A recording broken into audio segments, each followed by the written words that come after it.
Hey everyone, welcome back. Today we're going to start a new chapter, chapter 2 of General Chemistry. This is the first video of that chapter and we're going to look at atomic structures and isotopes, as well as atomic mass. These are the learning objectives we're going to be covering. As you can see, most of them are L1 with a slight exception of the last two being L2 and L3 territory. Now, as far as any of these topics coming up in the future, the answer is not really. All you need to know is how the periodic table works for this chapter. We will go in depth of that in another video. Just be more cognizant of what an atom is and its existence. With that being said, let's segue into atoms. The idea is that we have a nucleus and an electron cloud. It should look something like this. This is the nucleus, this is the electron cloud. Now the nucleus is 10 to the negative 13 centimeters, while the electron cloud surrounding the nucleus makes it about 10 to the negative 8. Now, what we understand here is that the atom is the smallest unit of measurement, and within that atom we have something is called subatomic particles. Now the three subatomic particles you need to know are neutrons, protons, and electrons. Make sure you don't confuse neutrons with nucleus. Now protons are essentially subatomic particles that have a +1 charge. These are within the nucleus. This entity decides the identity of the atom, and as such we use it in that way.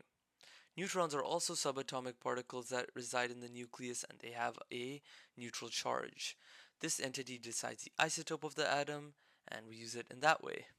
Finally, electrons have -1 charge and this entity decides the charge of the atom and as such its reactivity. And this one, unlike the other two, will be in the electron cloud. In that case, let's move on to isotopes, which is the second part of this video. As I said, neutrons decide the isotope. So in that case, an isotope is basically different flavors of the same atom. The concept here is that different atoms have different number of protons, and as such we separate different atoms by looking at their protons. While isotopes, which have the same atom, same protons, have different number of neutrons. The way we represent this is called isotope notation. We use something akin to four letters, A, Z, X, and C, drawn like this. Now, X represents the symbol of the element, so He could be a representation of X, which is helium, or C could be carbon. Now, A is the mass number, is the number of protons plus the number of neutrons. Z is the number of protons, so this basically tells the identity of the element. So like hydrogen is 1 proton, helium is 2 protons, etc. C is the net charge, basically protons minus electrons, because as you can recall, protons have a +1 charge and electrons have a -1 charge. Now, questions are basically going to range like they're going to give you something like Z, ask for X or A, or they're going to ask for Z and then they're going to ask for the number of neutrons, stuff like that. Now, the final part of this is looking at atomic mass.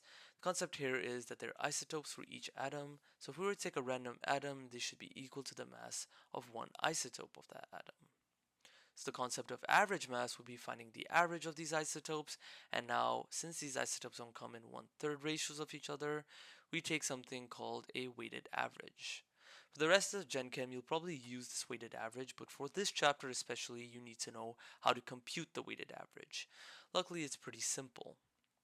Just take the individual mass multiplied by its abundance with the decimal, and which is basically a percent divided by 100. Add that to another individual mass multiplied by its percent abundance until you capture all the individual masses, and that should be your average mass.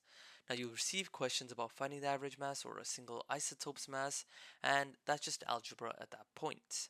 Anyways, that is all for today. Study well and good luck. Take care.